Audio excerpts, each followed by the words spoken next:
Graça e paz, abençoados. Voltando aqui com o nosso tema, para quem o juízo de Deus, parte 4. Para quem o juízo de Deus, parte 4. Então, como nós falamos, agora a alma humana estaria sentenciada ao juízo. A alma humana é que estaria sentenciado ao juízo. Ela teria que ser julgada por Deus. Esse espírito opositor que a alma humana levantou, porque atitudes espirituais contra Deus, em oposição a Deus. Esse foi chamado de espírito opositor, de diabo. Então, amados, nós temos que entender o seguinte. Eu queria que você entendesse o seguinte. Muitos pregadores da graça, muitos pregadores em graça, é o termo certo? Eu falo sempre pregadores da graça, você me perdoe, mas pregadores em graça, pregam ainda sobre a alma. Vamos fazer um raciocínio inteligente agora, neste momento?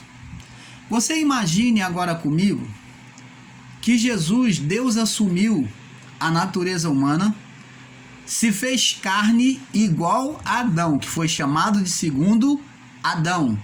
Veio no mesmo corpo de pecado. Ele assumiu os nossos pecados diante de Deus e dos homens. Ele foi sentenciado à morte. Quem foi sentenciado à morte? A sua alma, a sua vida. Então você vê que o ato de morrer tinha um ato espiritual, porque pagaria-se com justiça por meio de derramamento de sangue. A alma humana era levada ao sofrimento, depois pagaria com o ato de derramamento de sangue por meio de sofrimentos. Aí sim saciaria o desejo de vingança de Deus contra aquele espírito opositor que foi erguido no início da criação. É como se Deus estivesse nocauteando, extirpando o espírito que se levantou diante dele. Deus estivesse levando à morte. Ele levou à morte esse espírito opositor que se levantou diante dele no início da criação, até o dia do juízo. Aí agora você imagine, Jesus foi esmiuçado, foi sacrificado na cruz, morreu, entregou a sua alma. Aí você imagine agora Jesus agora vindo criando todas as coisas, Deus criando todas as coisas, tudo novo. E ele traz de volta aquele ser de condenação, aquele ser aonde Deus vai olhar e vai lembrar da condenação que foi sobre a alma humana. Você consegue imaginar isso, meu amado? Você consegue que Deus vai fazer de volta a alma no homem, uma vez que foi condenada, foi reprovada, ele condenou na cruz. E você imagine que Deus agora vai trazer uma nova criação com alma de novo? Se foi o espírito que deu vida à alma, agora o corpo não pode viver pela força do próprio espírito, pela existência do próprio espírito nele. Você está entendendo, meu amado? Vamos ver aqui. Então, a confusão está por quê? Porque quando falamos de alma, também existe passagem nas escrituras que está trocado pelo nome de espírito, porque está certo. Porque alma e espírito com letra minúscula tem a mesma expressão. Indica a mesma coisa. Quando eu falo de... na escritura está escrito espírito com letra minúscula, está falando da alma humana, porque ela é espírito, ela é espiritual. Então, a alma humana é espiritual. E ela pode ser dita também como alma só. Se você não quisesse falar espírito, falaria como alma. Estaria dizendo que é a mesma coisa, é um estado espiritual. E se não quisesse dizer alma, se falaria o espírito humano, que também estaria se referindo à alma. Você entende o porquê da confusão de muitos terem entendimento errôneos, porque no escrito das Escrituras Sagradas há esses dois termos para a alma, tanto o nome alma, como vida humana, alma vivente, como espírito. O espírito do homem, que também é alma vivente. Mas esse espírito, que é a alma vivente, após cruz, deixou de existir. Porque nele foi o que? Sentenciado o castigo de Deus. O castigo que nos traz a paz estava sobre ele. E pelas suas pisaduras fomos sarados. Então agora, quando viemos a nova criação, nós viemos com corpo e espírito. Vamos ler lá no livro de Efésios 4:4. Efésios, capítulo 4, verso 4. Vamos ler. Efésios 4:4.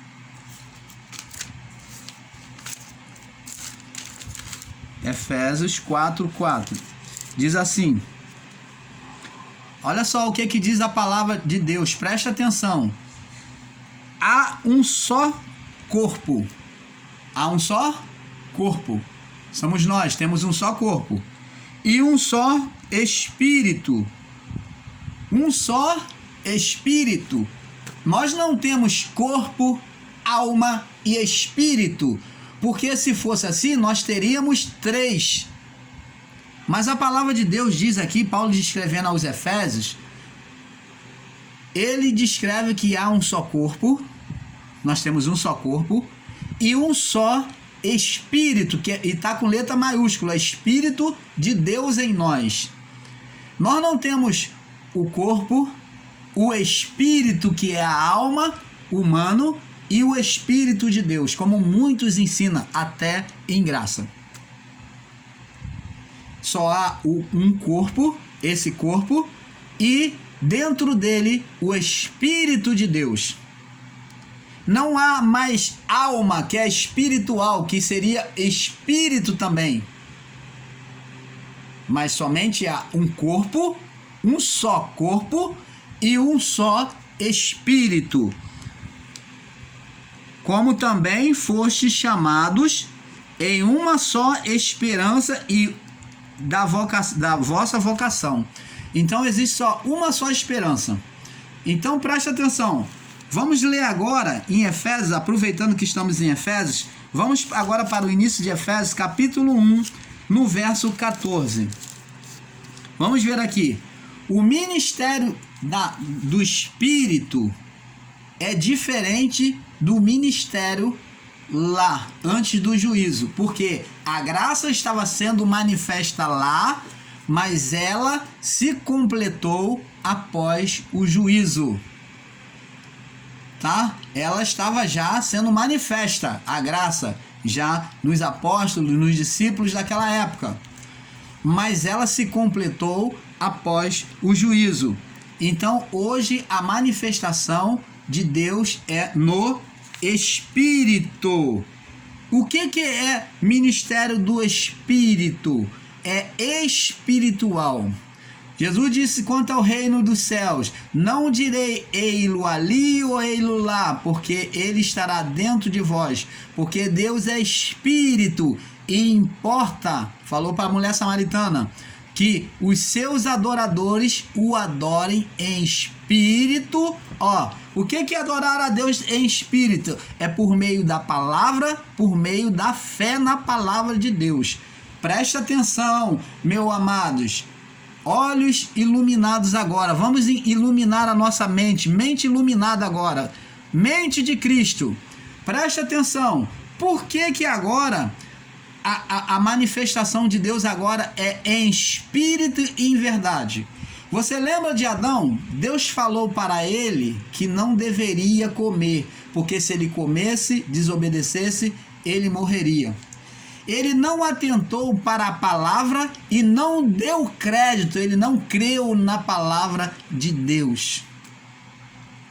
O que a palavra de Deus quer dizer? Que a restauração de tudo agora é por meio de crer na palavra, é por meio da fé. E Adão e Eva não creram, eles duvidaram, eles quiseram provar, tocar para ver, eles foram incrédulos em relação às verdades de Deus. Por isso ele foi chamado pai da mentira. Então, a manifestação do reino de Deus, que é o ministério do Espírito, ele é alcançado por meio da fé, é de forma invisível. E se eu coloco ensino sobre a alma pregava o quê? Arrependimento. O período da alma ensinava-se arrependimento de obras. Se eu ensino que tem que sacrificar, se eu ensino sobre alma, eu estou ensinando e invalidando, dizendo que Cristo não morreu na cruz. Eu estou invalidando o sacrifício de Cristo e dizer que o ministério de Cristo é imperfeito e que está sendo refeito tudo de novo. Eu não posso repetir uma coisa que já foi tirado, que é o ministério da alma, que é anterior ao juízo. Agora é o ministério do Espírito. A alma estava ligada à carne humana. O ministério da alma era ligado à carne humana. Por isso que o homem pecou. Ele tomou, impulsionado pelo seu desejo carnal. Então, nós vivemos agora sobre o ministério do Espírito. Efésios 1,14. Vamos lá. E diz aqui, vamos ler do 13 em diante. Em quem também vós estáis, Efésios 1:13. Em quem também vós estáis, depois que ouviste a palavra da verdade, o evangelho da salvação, e tendo nele também crido, foste selado com o Espírito da promessa, o Espírito Santo da promessa. Aí diz aqui no verso 14, o qual, está falando de quem? Do Espírito Santo, o qual é o penhor da nossa herança para a redenção da possessão adquirida para louvor da sua glória. Então, tá vendo aqui o penhor agora da nossa salvação, da salvação dos santos já naquela época. Tá falando de salvação, mas nós não temos salvação, nós já viemos como filhos de Deus. Salvação é para quem estava perdido, para quem estava em condenação. Nós já viemos filhos de Deus. Então, preste atenção, o penhor do Espírito do Espírito Santo, já existia para aquela época. É o meio de salvação. Agora não se manifesta uma salvação por meio de obras. É isso que o apóstolo Paulo está falando. Que a salvação, agora o penhor, né, a garantia de salvação, o penhor, a garantia de salvação é por meio de quê? Do Espírito. É por meio do Espírito em nós, não é mais por obras do corpo, da carne, que a alma exercia para alcançar a salvação. Então não existe mais alma, não existe salvação de alma, não existe alma que vai morrer, não. Não existe, a alma não vai morrer. Quem morre é o corpo e o espírito é tomado para Deus. Se alguém te ensina aqui que o corpo vai morrer e que a alma vai morrer junto, está totalmente equivocado. Porque quem vai morrer em você é o seu corpo e o seu espírito vai ser levado a Deus. A alma não existe em nós. E tem mais.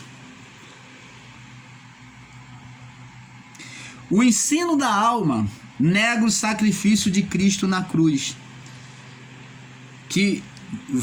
Cristo vem pagar a punição, que é a extinção da alma. Cristo pagou pela extinção da alma. Ele pagou a condenação, que manifestava de coisas aparentes, de atos visíveis. Vamos ver. Adão e Eva, na sua alma, se sentiu atraído pelo fruto de coisas visíveis. Ele viu o fruto, diz, vendo a mulher que o fruto era bonito, agradável, para dar entendimento, e desejou, pegou e possuiu. Então eles viviam de coisas, você vê que eles se basearam em coisas aparentes, deixaram de ouvir a Deus, de crer naquilo que Deus lhe falou, para se guiar pelas coisas aparentes. O homem se tornou carnal, se tornou material, baseado pelas coisas visíveis. Por isso que ele tinha que fazer ritual de coisas visíveis, coisas aparentes, porque era a natureza dele, carnal. Então vivia de obras mortas, obras aparentes. Ele tinha que fazer ritual para poder limpar, para purificar. Isso tudo por quê? Porque essa foi a atitude inicial que ele tomou diante de Deus, se movendo e obedecendo, se sujeitando a coisas visíveis. Agora Deus, quando conhece Abraão, quando Deus chega a Abraão, vê aquele homem de fé, Deus então chama Abraão e faz um pacto. E Deus fala: Abraão, olha as estrelas no céu, sai da tua tenda e olha as estrelas que estão no céu e conta, se é que pode contar. E Abraão olhou e falou: Senhor, de maneira alguma eu posso contar tantas estrelas no céu. Estrelas até que estão distantes, Senhor. Tão distantes que está lá longe, eu não consigo enxergar. E Deus falou para ele: olha, assim será a sua descendência. Descendência é que vem, que descende, que vem a seguir após geração. Você lembra que Jesus usou o termo descendência para a serpente? Está falando de geração humanas que estão distantes, que Abraão olhou para o céu e a distância dos céus falava de gerações bem distantes, gerações futuras, de um povo que iria nascer na fé abraâmica, baseado e apoiado na salvação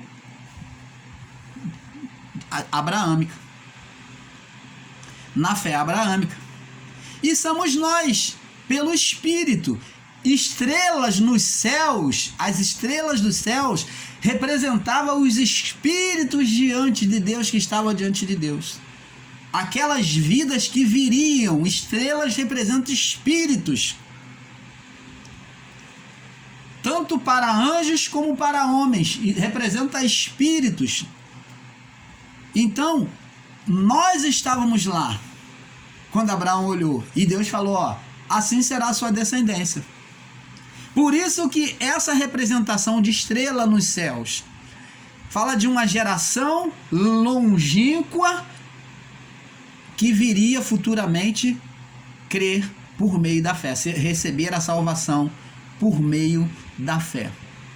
Então, amados e abençoados em Deus, creia, você é perfeito.